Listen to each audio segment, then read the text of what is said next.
Clara Bennett counted her last coins twice before she let herself believe the number. Because a person down to her final few dollars learns to distrust even arithmetic. Enough for one plate, not two.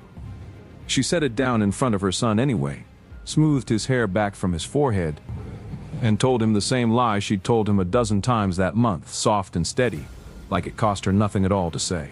"Eat, sweetheart, I'm not hungry." 7-year-old Tommy believed her the way children believe the people who've never once given them a real reason not to. But across the small trading post kitchen, a rancher named Nathaniel Cross, eating alone at a corner table, watched the boy's fork move and watched Clara's hands stay folded in her lap, and recognized something in the careful stillness of a woman not eating that he hadn't seen since he was younger than the boy across from her. He knew that lie. His own father had told it to him more times than he'd ever managed to forget. What he didn't know yet was that the worst winter Montana Territory had seen in a generation was already building somewhere north of the Bear Paw Range, and it was coming for all three of them before spring. Joseph Bennett had filed on his homestead the same year he married Clara, 16 acres, claimed clean and proper under the government's promise that hard work alone could turn raw prairie into a life worth keeping. Those first years had been kind to them, kinder than either of them had expected. Joseph broke the sod himself, walking behind a borrowed plow from sunup to dark, and Clara kept a garden that fed half the section come August, trading squash and beans to neighbors too proud to call it charity and too hungry to call it anything else. Tommy was born in the second spring, in the same bed Clara and Joseph shared, with only a midwife from 11 miles off and Joseph's steady hands to help bring him into the world. For 5 years, the promise held. Then came the winter that broke half the ranchers in the territory. Old-timers were already calling it the Great Die-Up before the snow even finished falling. The worst winter cattlemen in Montana had ever lived through. It started early, a hard freeze in October that killed the last of the grass before the herds had properly fattened for it. And it did not let go again until April. Cattle found frozen standing upright in the coulees, packed shoulder to shoulder in windbreaks that hadn't been enough. Whole herds simply gone the way a candle goes out, quiet and total and impossible to argue with afterward. Joseph lost most of his stock that winter. He borrowed heavy against the homestead to rebuild the herd the following spring, the way half the ranchers in the territory did, certain the worst had already come and gone and couldn't come again so soon. He was wrong about that, though the winter that finally undid him wasn't a cold one. Consumption took him the autumn after, slow and cruel, the kind of dying that gave a family time to watch it coming and no way at all to stop it. Clara sat with him those last weeks, feeding him broth he could barely keep down, and made a private rule with herself the night before he died that she would not cry in front of Tommy. Not once, not ever, no matter what came after. She kept that rule the day Joseph died. She kept it the day the bank took the farm too. The Homestead Act had promised Clara a claim of her own once, back when she and Joseph first staked it together, back when the government's paper had felt like something solid enough to build a whole life on top of. It offered her nothing now that Joseph was gone, and the note was called due within the month. A widow's name on a filing didn't count for much against a bank holding her husband's signature on a loan, and the banker who came to explain that to her did it kindly enough, in the careful voice men use when they've decided ahead of time that kindness costs them nothing and changes nothing either. Clara signed the papers, surrendering the land with a steadiness that surprised even him. She packed what little they could carry into a single trunk. Joseph's good coat, Tommy's few clothes, a cracked photograph, the seed she'd saved from her garden though she had no ground left to plant it in, and set out toward Miles City before winter closed the roads. Again. The wagon rides they could afford were short and rare. Paid for in coin she couldn't spare and taken anyway because some stretches of road were too exposed to walk safely with a child. Most days, though, Clara and Tommy walked. Her trunk balanced on a borrowed handcart that squeaked on its left wheel the whole 90 miles between Lewistown and Miles City, longer and colder than either of them had bargained for. November in Montana didn't forgive a poor coat, and neither of theirs was much better than poor. By the third night, the temperature had dropped hard enough that Clara abandoned the open road entirely and pushed them both into an old abandoned line shack she spotted, off the trail, half a mile out from where the road bent north. Its roof had mostly caved in on the east side, but enough standing wall was left on the west to break the worst of the wind. She built the smallest fire she dared, fed it slow, rationing the little dry kindling she'd gathered along the last stretch of road, and held Tommy against her chest the whole night, listening to wolves call somewhere out past the dark and praying the fire held till morning. "Your hands are cold, Mama," Tommy said, half asleep against her, his small fingers finding hers under the blanket. "So are yours," Clara said, and didn't say the rest of what she was thinking. That a woman could freeze quiet in her sleep in weather like this if she wasn't careful, and that she'd rather freeze than wake up and find her son had. She rationed what little food they carried with the same brutal arithmetic she'd start applying to every plate for the next year of her life. Bread first, always for Tommy. The last of the dried apples, always for Tommy. She told him it was a game some nights, seeing who could make supper last longest, holding her own portion back a spoonful at a time so it looked like patience instead of hunger, and let him win every time without him ever suspecting the game existed for his benefit alone. They passed through 2 small settlements on the way. Towns barely worth the name, a store and a church and a scattering of houses. And in each one Clara asked after work, laundry, mending, anything a woman with a child could do for a meal and a roof. And in each one she was turned away kindly or unkindly or unkindly. It didn't much matter which by the third refusal. A widow with a boy, and no husband's name to vouch for her, was a harder thing to hire than most people cared to admit out loud. They reached a small trading post kitchen 2 days outside Miles City on a cold afternoon, the kind of gray, wind-scored afternoon that made every building look like the only warm place left in the world. Clara's coins were counted and recounted the whole walk up from the road. The same 3 coins turned over so many times in her coat pocket that she'd worn a groove in the wool.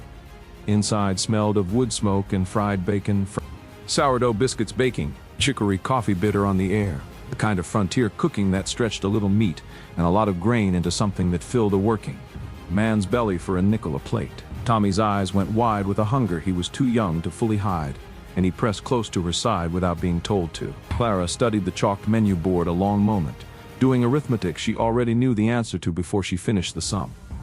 "1 plate, please," she told the cook's wife. "For my son." "Nothing for yourself, ma'am?"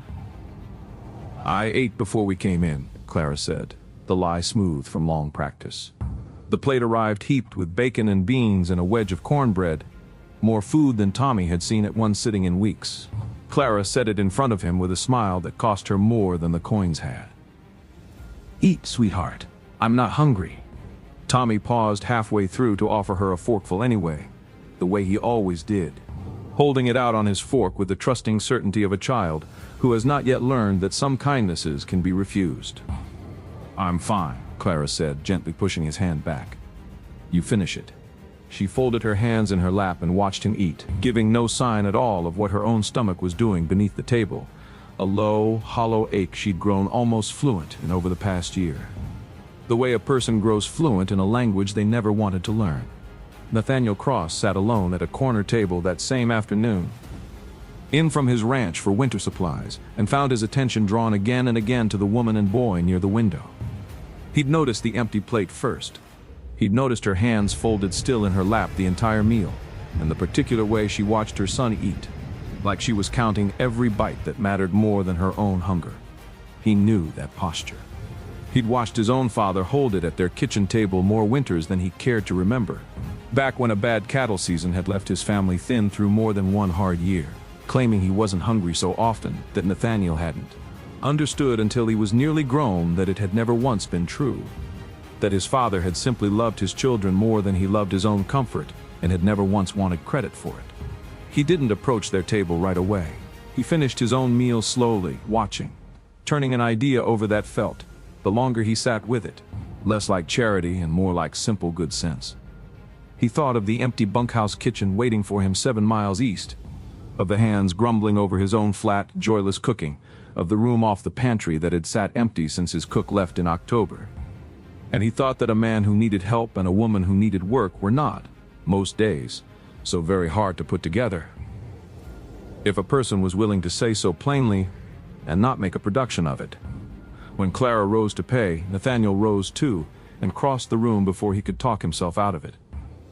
What he said to her in the next 5 minutes would change the direction of both their lives. though neither of them had the first idea yet how much that winter still had in store for the ranch waiting 7 miles east of town. Nathaniel said, removing his hat. Didn't mean to intrude. I couldn't help overhearing you're headed toward Miles City. We are, Clara said, careful and guarded, one hand settling on Tommy's shoulder the way it always did around strangers. I run a ranch about 7 miles east of here. Lost my cook back in October to her daughter's wedding, and I've been eating my own terrible cooking ever since, which my hired hands complain about daily. I could use someone in the kitchen. Room's simple, but warm, and the wage is fair.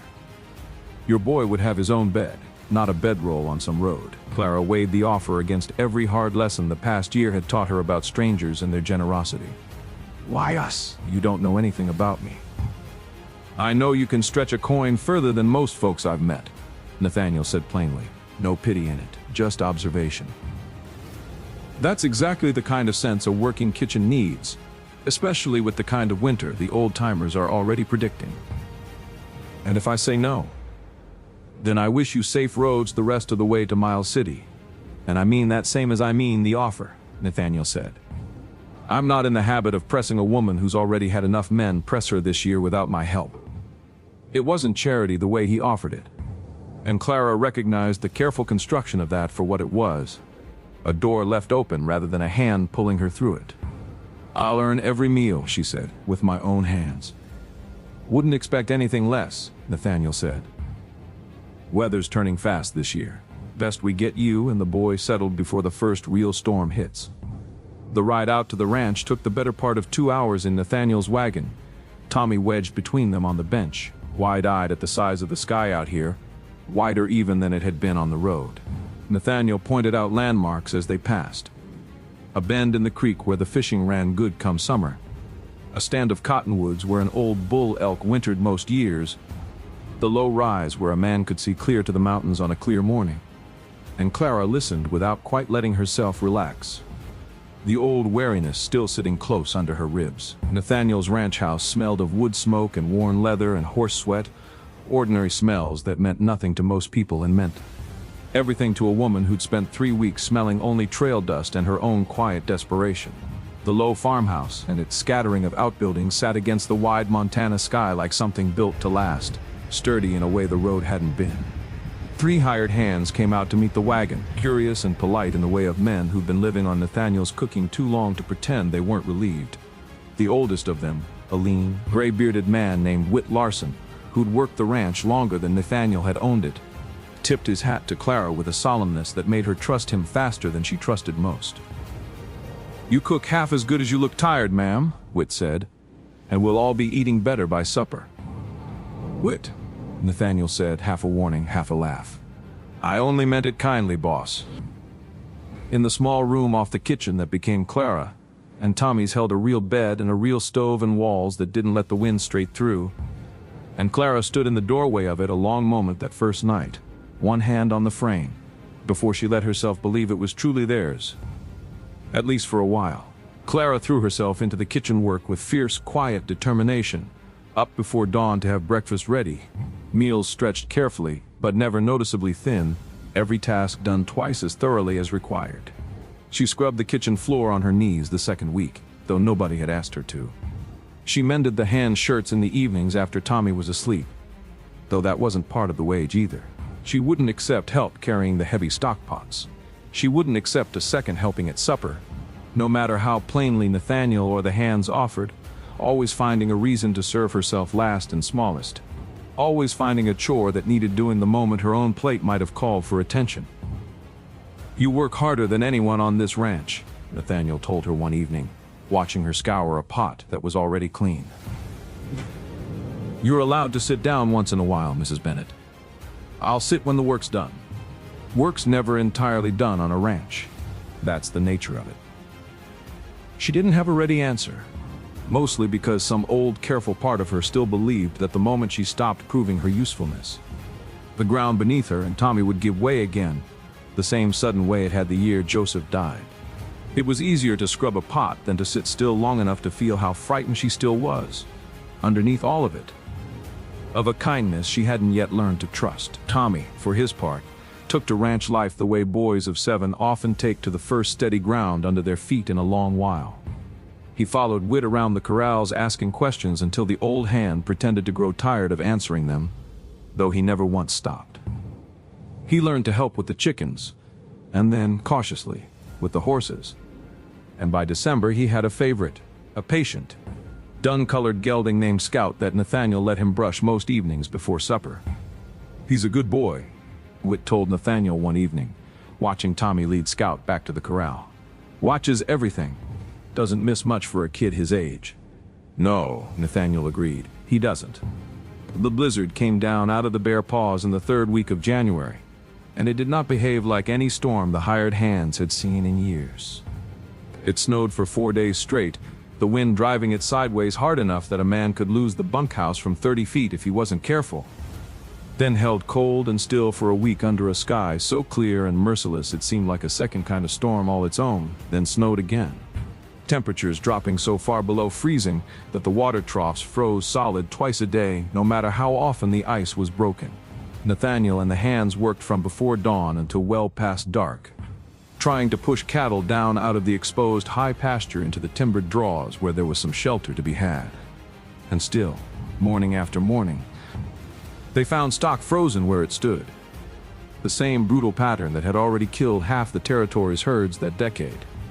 One of the younger hands, a boy barely older than a hand ought to be, went through thin ice on the creek during the 2nd week trying to break a path for the cattle to water, and came back to the bunkhouse blue-lipped and shaking so hard Nathaniel had to half-carry him the last stretch. Clara sat up with him past midnight, feeding him broth a spoonful at a time and packing his feet in wool, the same careful patience she gave everything. And by morning the color had come back into his face enough that Nathaniel allowed himself to stop watching the door. "You didn't have to sit up," Nathaniel told her afterward. "Somebody's mother would have wanted somebody too," Clara said, and didn't say anything more about it. "We're going to lose 1/3 of the herd if this doesn't break soon," Nathaniel admitted to Clara one night, too exhausted to guard the worry in his voice, snow still hissing against the windows. "Maybe more. What happens if we do? Same thing that happened to half the ranchers in this territory the winter your husband lost his herd," Nathaniel said. "A man loses his cattle, he loses his income. Everybody depending on that ranch feels it come spring. The hands. Their families back home, some of them send wages to. The store in town that carries our account through the winter on the promise of a good spring roundup." Clara understood exactly what that meant, better than most, and said nothing more that night, though she began, without telling him, quietly stretching the pantry supplies even further than she already had. The old, careful arithmetic of hunger returned to her hands like it had never left, as familiar and unwelcome as an old injury waking up in cold weather. By the 4th week of the storm, supplies at the ranch had thinned enough that Clara's old habits, worn deep from a year on the road, resurfaced without her even deciding to let them. She served Tommy first, generous portions despite the shrinking stores.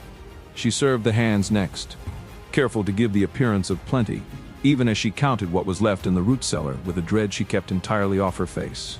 She cut her own share smaller each week, telling herself the hands needed their strength more than she did to keep the cattle from freezing, telling herself the same careful lies she'd told a stranger in a trading post months earlier, lies so old and so practiced by now that they came out of her sounding almost like the truth. Nathaniel noticed. He noticed the particular way she stirred a thin stew longer than it needed, giving herself an excuse to stay near the stove instead of the table. He noticed the color leaving her face by the 3rd week, faint but unmistakable to a man who'd watched his own father go the same pale, careful gray one hard winter. He noticed that her hands had started to shake slightly by the end of a long day, a tremor she hid by keeping them busy every waking minute. "Clara," he said one evening, catching her alone in the kitchen after the hands had gone to bed, "how long has it been since you had a full plate? There's not much extra to go around right now. You know that better than anyone." "There's enough for you not to be the one going without," Nathaniel said. "I need you standing on your own 2 feet through this storm, not fading out from under me because you decided everybody else's hunger mattered more than yours." Clara didn't answer that right away. The old fear rising sharp and familiar in her chest, the fear that had followed her since the day Joseph first fell ill. The fear that need, once admitted to, might be the very thing that finally cost her everything. Nathaniel started finding small, careful ways to close the gap without ever naming it directly. Aware that Clara's pride would refuse anything that looked too much like pity offered outright. He claimed more often than the truth likely supported that he'd cooked too much stew and needed help finishing it before it spoiled. He mentioned that the hands preferred bigger portions, and she oughtn't shortchange herself just because she was serving from the same thinning pot. He carved off a larger cut of the last salt bacon some mornings before she'd noticed him doing it, and never once drew attention to the gesture when she did. He took to sitting across from her at the end of the day, after Tommy was asleep, with 2 bowls instead of 1, and simply didn't move until she'd finished hers. "You're a terrible liar about leftover stew," Clara told him one night, catching him at it plainly, a tired, almost fond exasperation in her voice that hadn't been there in months. "There's no possible way you made that much extra. Not with the stores as thin as they are." Nathaniel didn't deny it. "Eat it anyway, Clara." He used her given name deliberately. "You spent a year making sure your son never went without on a road that should have killed you both twice over. I'd like the chance to make sure, in whatever small way you'll let me, that you don't have to keep doing that alone anymore. Storm or no storm."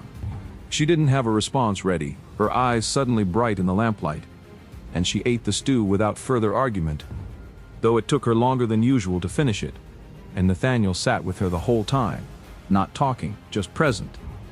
The way a person sits with someone learning to trust something for the first time in a long while. Tommy, watching his mother and Nathaniel with the sharp attention children give the adults around them, carried his own quiet promise through that whole hard winter. One he'd made at his father's bedside the week Joseph died and had never once spoken aloud since. "Take care of your mama," Joseph had told him, voice thin with fever. The last clear conversation they'd had before the end came faster than either of them expected.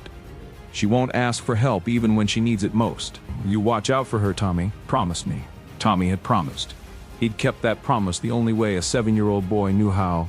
By watching, by noticing, by never once telling his mother he'd seen through every "I'm not hungry" she'd offered him since, carrying the weight of it alone the way children sometimes carry things adults never think to ask them about. "Do you like it here, Tommy?" Nathaniel asked him one evening, mending harness together while the storm howled outside, the lamp between them throwing long shadows across the tack room wall. "I like it a lot. Better than I've liked anywhere since Pa died." "Your mama seems to like it too." Tommy considered that seriously, the way he considered most things, turning it over before he answered. "She still doesn't eat enough," he said, quiet and matter-of-fact, the words slipping out before he'd fully decided to share them. "She thinks I don't notice. I promised Pa I'd watch out for her. I've been watching this whole time." Nathaniel went still at that, something tightening hard in his chest, though he didn't yet understand how much weight that promise would carry before winter's end. The storm finally broke in the second week of February, the wind dying all at once one morning as though it had simply run out of anger, and what it left behind told its own hard story. Nathaniel and the hands rode the exposed pasture for 2 full days counting losses, and the final tally came in worse than even his worst fear. Nearly 35 head gone, frozen in the coulees the same way half the territory's herds had gone that decade, some of them found in postures so lifelike that Whit had to look twice before he was certain. A blow that would strain the ranch's finances clean through the following year, maybe longer if the spring roundup didn't go generously.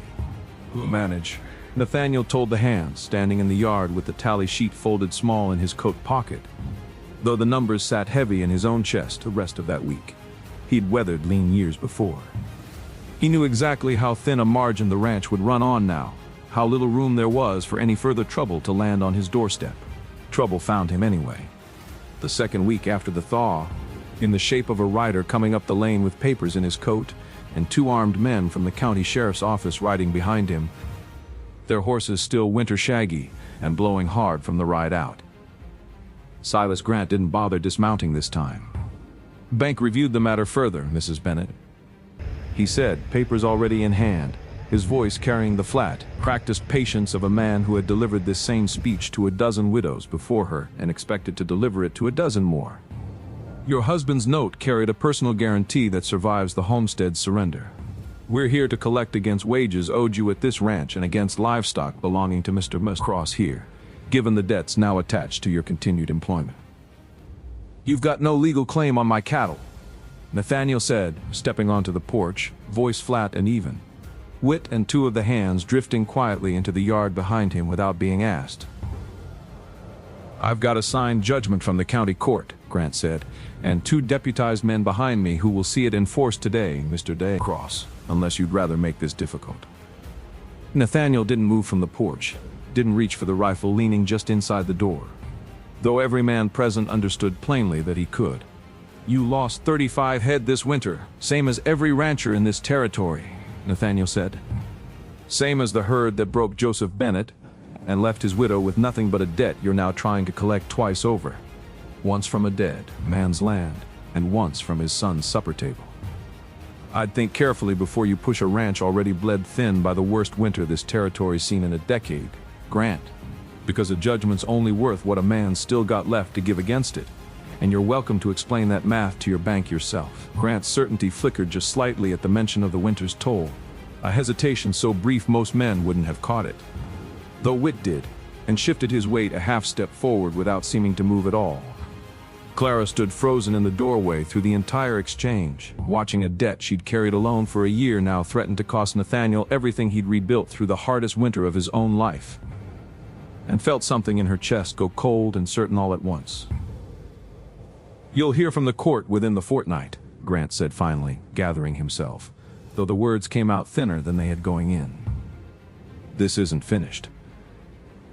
It rarely is with men like you, Nathaniel said, and watched him ride off without another word. That night? Once Grant had ridden off promising to return with a formal writ, Clara reached the same conclusion she'd arrived at alone so many times before, that the safest way to protect the people she loved was to remove herself before she became the reason they suffered for it.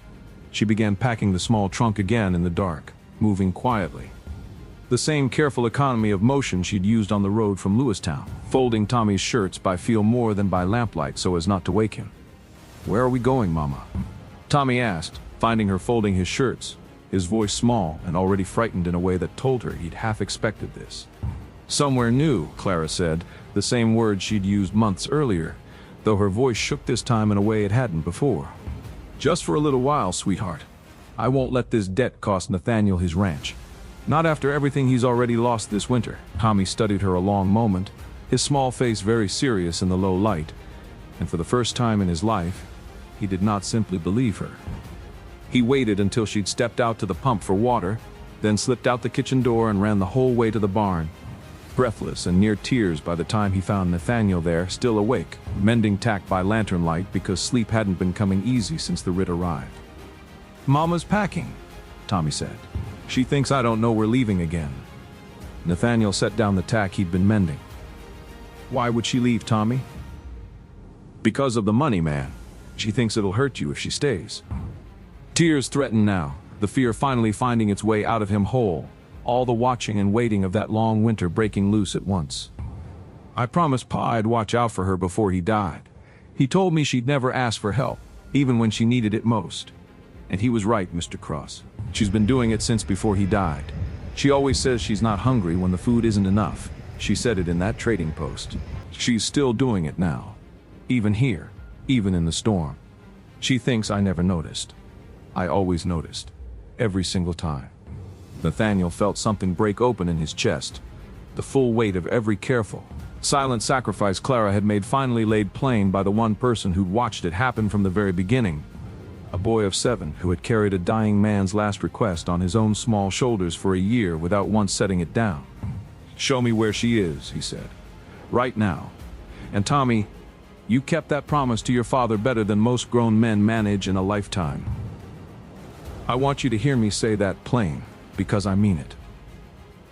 Nathaniel found Clara at the trunk, the lantern throwing her shadow long against the wall. And he didn't say anything grand or rehearsed, only crossed the room and closed the lid of the trunk gently under her hands. You're not leaving, he said. Not because of Grant, and not because you've decided again that you're the debt everyone else is paying. Sit down, Clara. Let me carry something for a change.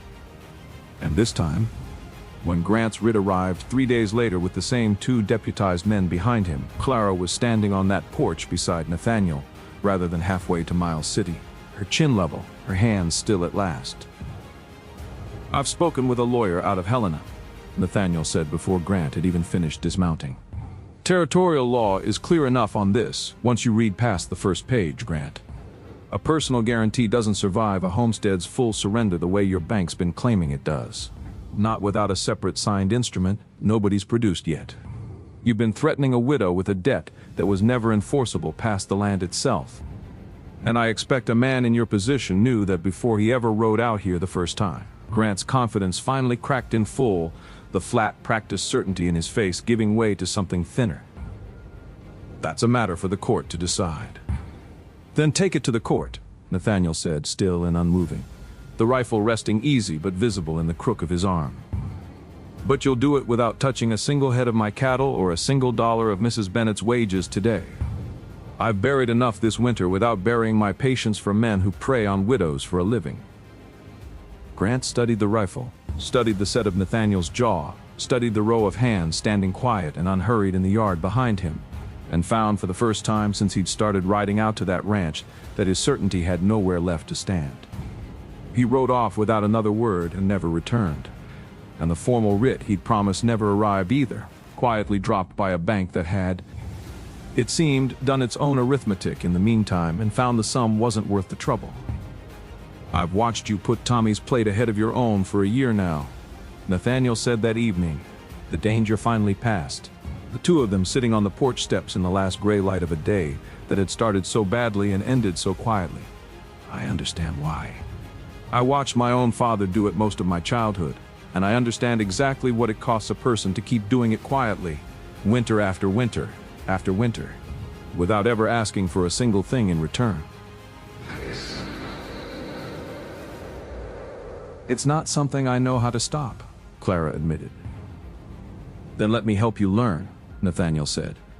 "Not because you need saving, Clara. Because you've spent so long making sure Tommy never went without that you forgot you're allowed a full plate too. A man doesn't have to be drowning to be glad of a hand held out to him.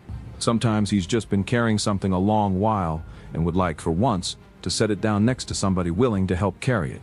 Clara looked at him a long moment, this careful, steady man who'd noticed an empty plate in a roadside trading post and rearranged his whole household, and stood on his own porch with a rifle to make sure it never happened again, and had sat up nights with a stranger's frostbitten hand and never once mentioned it afterward as though it deserved thanks.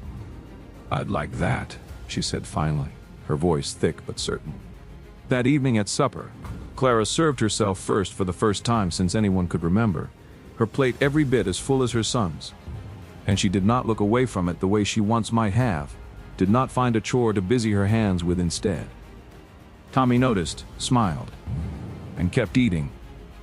The quiet, patient watchfulness of a promise finally allowed to rest, the long winter's vigil finally over, replaced by something far simpler and far harder won, a full table, and nobody at it going without.